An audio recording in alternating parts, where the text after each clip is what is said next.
నమస్కారం. ఇప్పుడైన తాజా వార్త. దేశ రాజకీయాల్లో తీవ్ర విషాదం నెలకొంది. నిన్న హుషారుగా జెండా పండుగలో పాల్గొన్నారు.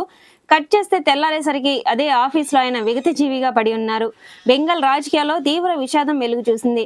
తృణమూల్ కాంగ్రెస్ టీఎంసీ సీనియర్ నేత, పశ్చిమ బెంగాల్ అసెంబ్లీ మాజీ డిప్యూటీ స్పీకర్ అయినటువంటి ఆశీష్ బెనర్జీ ఆత్మహత్య చేసుకుని ప్రాణాలు కోల్పోయారు.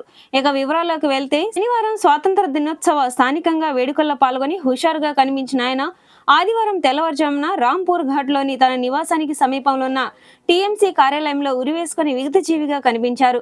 అది గమనించిన సిబ్బంది వెంటనే ఆయన కుటుంబ సభ్యులతో పాటుగా పోలీసులకు సమాచారం అందించారు. దీంతో వెంటనే కుటుంబ సభ్యులు, పోలీసులు ఘటనా స్థలానికి చేరుకున్నారు. అయితే ఆయన మృతదేహం పక్కనే పోలీసులకు ఒక ఆత్మహత్య నోటు కూడా లభించింది.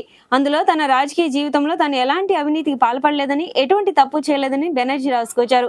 ఇక మృతదేహాన్ని స్వాధీనం చేసుకున్న పోలీసులు పోస్ట్మార్టం నిమిత్తం హాస్పిటల్ తరలించారు.